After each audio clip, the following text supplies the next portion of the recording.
concept first, which is what we call abstraction. We are going to define some data types, and these data types are going to be defined by their operations, not by their implementation. Meaning that we will define an interface, and you know that for a given data type, it's going to be able to do certain operations. Now, how those operations are actually done, they are not as important as what they actually do. Now, here, this concept of abstraction is useful to essentially describe a set of things that may contain a set of objects. And there are different kinds of data structures. Now, what we have come across so far is the notion of a list, right? But we're going to be able to see some different ones today. Now, the first concept about abstract data type is the idea that we are going to hide the implementation from the client. Now, why do we do that way? Now, there are some advantages to doing that. One is what we call encapsulation. And the idea of encapsulation meaning that when you have a program that uses a certain method, encapsulation means that we're going to take some of those logic and put it inside this method. This is what you actually do when you define a function. When you define a function and you call it, for example, like binary search. We define a function binary search, and every time you need a search method, you can just call binary search. And in that case, you can corner all the implementation here, meaning that you don't actually need to know how something is being done. You just need to know that binary search is going to return you the value that you're looking at. Now, it can also help you to localize it. What it means is that if you were to change the implementation, so for example, we say that, okay, binary search, you can do it in recursive form, you can do it in iterative form. Is it important for the client to know that?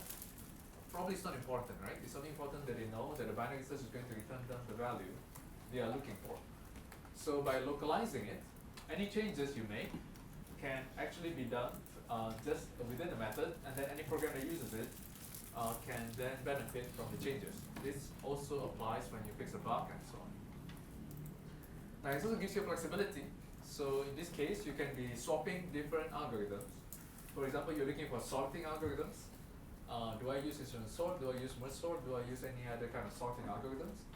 You can simply define a sorting function, for example, and the actual implementation can actually be different. So in the case that you might decide, all right, at first I decided to use instruction sort, but later on I realized that merge sort is more efficient, so can I replace that? By encapsulating it, you can replace it quite easily because then nobody else needs to know. You just need to replace the actual implementation itself. So the thing that we have been looking at so far is called a list. Now, there are two concepts in the list that are kind of different from the kind of data structures we're going to be looking at today. The first thing in a list is the idea that every element has an address. That means that there is a specific location where you keep something. Now, then the consequence of that is that a list allows you to do random access. What we mean by random access is that if you want any part of the list, you can just go to the specific address, which in this case is the index, and you can take it. So it means if I want the third element from the left, you can actually go there directly and pick it up. Now, this gives a lot of flexibility to the list, but what it means essentially is that a lot of times when you write an algorithm using a list, a lot of the logic has to be defined in the algorithm itself, because the list doesn't do much. It just contains items in specific places. Now, to do more than that, right, so by the way, these are a list of operations that have been defined on list in Python. Essentially things to insert, things to delete, as well as to retrieve certain elements. Now, what we're going to be looking at today is a set of data structures that we call linear, and these are stacks and queues. Now, to relate this to the other data structures that are available, because in fact there are a lot of data structures. We are not going to cover all of them. We're just going to cover some of them that we consider to be the most fundamental to most of the algorithms.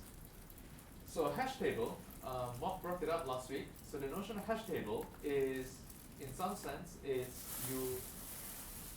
kind of like an array in the sense that every element has an address, but it's actually more powerful than that because the address where you keep an element actually depends on the element itself. So that means if you tell me that what you want to store in this particular name, then I can map it to a specific address. So So that means that any element, I will know where to put it, I will know where to find it. Now, this is not within the scope of this course, so we're not going to cover hash table.